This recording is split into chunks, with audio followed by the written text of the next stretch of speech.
Thanks for watching ABC. Stay tuned for your local news next. A young soccer mom suddenly collapses and dies. Was she poisoned by her husband, as her family suspects? He says no, he had nothing to do with it. So why was she so desperate to say this? If anything happens to me, you need to be suspicious of him. Don't miss 2020 Friday. A 6-year-old boy lived here, a typical boy, until he started growing. Shaquille, a kid at heart who grew into a legend. The Finals, where legends are born. The NBA Finals start June 9th on ABC. You see them everywhere, donation boxes wanting your spare change. But are you being suckered? The I-Team, coming up. Parents of a murdered tri-state teen support the other son accused of the murder as he faces the charges in court. Police SWAT teams get special training to blast through a door to get their man. Showers and thunderstorms in the forecast. I'll tell you when in your ultimate Doppler 9 update next. From the team on your side, this is 9 News with the latest at 11. Boxes ask for your money all over the tri-state. Tonight, an undercover investigation. You think you're giving money to charity, but the I-Team followed the money trail to see where it's really going. Come on, you've got to know what you're making every year. Well, I'm not going to disclose that. Good evening. That exclusive investigation is just moments away, but we begin now with breaking news. 4 people led 5 different police agencies on a chase tonight. It started in Westchester and ended in Union County, Indiana, near Kitchell. 9 News reporter Jay Warren joins us live from the Butler County Sheriff's Office with the story. Jay? Well, Carol, this long line of squad cars you see behind me here at the Butler County Sheriff's Department, just back from Union County, Indiana, where they brought back the suspects they led on the chase. Butler County involved, New Miami, Oxford Township, Preble County, and Union County, Indiana involved in this chase. They have just brought back the 2 men and 2 women who were in a stolen van. Now here's the scene in Union County, Indiana. They led officers in the chase off-road after going up 177, but they hit a drainage ditch which stopped the chase cold. They tried to get away on foot, but the officers caught them shortly thereafter and took off.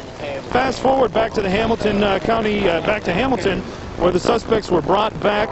When we asked them why they ran, they were not up for questions, but we do know that they were stopped at the behest of Westchester to see if the vehicle was stolen. It matched the description.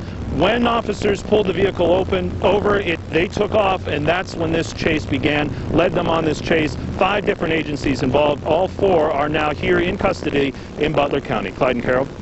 Jay Warren reporting live for us on a police chase tonight from Butler County. The Ohio State Highway Patrol will crack down on extreme drivers on city freeways. Troopers want to prevent fatal crashes caused by daredevil drivers, including haphazard lane changers, too close tailgaters, wrong-way drivers, and excessive speeders. The program will start this weekend and last at least through the end of the year. It'll focus on interstates in and around Cincinnati, Columbus, Cleveland, Dayton, and Akron. The parents of a 16-year-old charged with the murder of his own brother are standing behind their son tonight. The 16-year-old allegedly beat his older brother Johnny Warrington to death with a baseball bat at their Hyde Park home yesterday afternoon. 9 News reporter Jennifer Steiner joins us live from Summit Country Day School, where the victim was set to graduate in just a few days. Jennifer? Well, Carol, a memorial in memory of Johnny Warrington is planned here at Summit Country Day School for tomorrow afternoon. Throughout this ordeal, students and staff here have said their desire is to honor Johnny's life and show their support for his parents, who now must not only bury one son, but show their support for another accused of his murder. Outside the Warrington family's Hyde Park home, neighbors have left flowers and words of encouragement, including this card from a woman who identifies herself simply as another Hyde Park mother.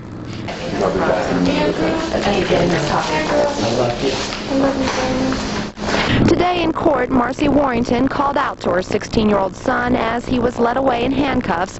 The boy's uncle says the family stands behind him. The Warrington family has suffered a horrible tragedy. Johnny's brother is a wonderful and loving child who has the full support of his entire family. They fully support and have a tremendous amount of love for Andrew in this situation. And this is just an unbearable tragedy that I don't think most of us ever face anything like this during our entire lives.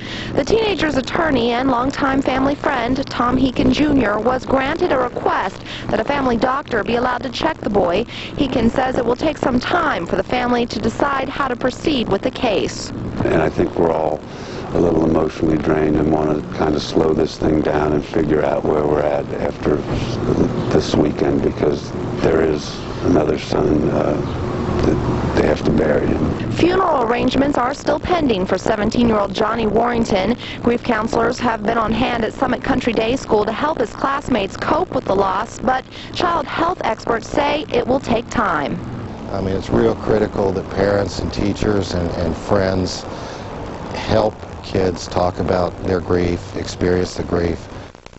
The 16-year-old suspect is scheduled to appear in Hamilton County Juvenile Court next week, where a judge will determine whether or not he'll be tried as an adult. Clyde and Carol. Jennifer Steiner reporting live this evening in Hyde Park. Be sure to stay with 9 News as we continue to follow the latest developments in this tragic murder. We'll see a warm-up and a chance for some thunderstorms tomorrow. And Pete's here now with our first look at what we can expect. Pete? Well, Carol, you know what? It was almost a beautiful day today. And I shouldn't say beautiful. I think it was nearly perfect today for the tri-state. But as you take a look at satellite picture, you knew this great weather wouldn't last for long. The satellite picture showing clouds that are starting to move into the area. And these clouds will not only increase as we head through the next several days, but they will also bring with them some rain. Showers and thunderstorms right now across the middle part of the country, upper Midwest, plain states. It's all moving towards Cincinnati. And when I come back in a few minutes, I'll tell you when it will arrive, and I will also tell you, most importantly, what it means for the holiday weekend. So stay with us. The full forecast is coming up. Thanks a lot, Pete. The family of a tri-state Marine killed in Iraq will lay him to rest tomorrow. Tonight, hundreds of friends paid their respects. His visitation continues our look at the tri-state at this hour. A steady line of people arrived to pay their respects to Lance Corporal Nick Erdy of Jackson Township. Through a spokesman, the family says it appreciates all the prayers, support, and love that has been shown to them. Erdy's funeral is tomorrow morning at 10:30 at Guardian Angels Church in Mount Washington, with burial at St. Louis Cemetery in Owensville. Claremont Northeastern High School and Middle School will close at 11:30 because of the funeral. A Hamilton County grand jury has indicted a man for intimidating a witness. Prosecutors say Michael Brown stole nearly $1,000 worth of electronic equipment from his roommate, then threatened him if he testified against him. He now faces theft and witness intimidation charges. Some parents and children in Winton Woods City School District are divided over the school's decision to require uniforms. The Inquirer reports this fall, Winton Woods becomes the 3rd Greater Cincinnati Public School District to require uniforms for grades K through 12. Officials say it will improve discipline and achievement. But one researcher says that's not true. You can find out why in tomorrow's Inquirer. The defense for Michael Jackson has finished its case, and that trial tops our look at America at this hour. Prosecutors will now call their rebuttal witnesses before closing statements. Jurors could get the case as early as the middle of next week. Jackson faces charges of molesting a teenage cancer patient at his Neverland Ranch. Defense attorneys spent 3 weeks trying to portray the victim as a shakedown artist. The Georgia bride who walked out of town instead of down the aisle now faces criminal charges for allegedly claiming she'd been abducted. Jennifer Wilbanks faces a felony and a misdemeanor charge and could face up to 5 years in jail. And Ken Jennings, the most successful Jeopardy player in the show's history, lost tonight in the final round of the Ultimate Tournament of Champions. Brad Rutter will now take the title of the show's leading money winner. Rutter earned $2 million for tonight's win. Added to previous winnings, that's $3.1 million. Jennings won $500,000 for coming in second. Added to his record $2.5 million. He's at $3 million total. Graduates of a school near Phoenix are in demand in the meanest parts of the world, all because of some special training. What we want is we want speed, we want surprise, and we want violence of action. But we don't want to hurt anybody in the process. These SWAT team cops and soldiers learn how to use precise explosive charges. They learn how to make a window to see or shoot through, or knock down a door or wall. It's faster than prying a door or using a ram. The most complex blasts use explosives wrapped in bottles of water. They make the water do the work, which cuts down on the danger to people behind what they're blasting. Russ Hart teaches those tricks. Every branch of the service has been through this course, and I think that's making a huge difference as far as deployments overseas and saving lives. They're in demand here in the U.S. too, because they say there isn't much difference between a terrorist act and a criminal act. A new study shows that heart patients live longer after bypass surgery than stent procedures. The study in this week's New England Journal of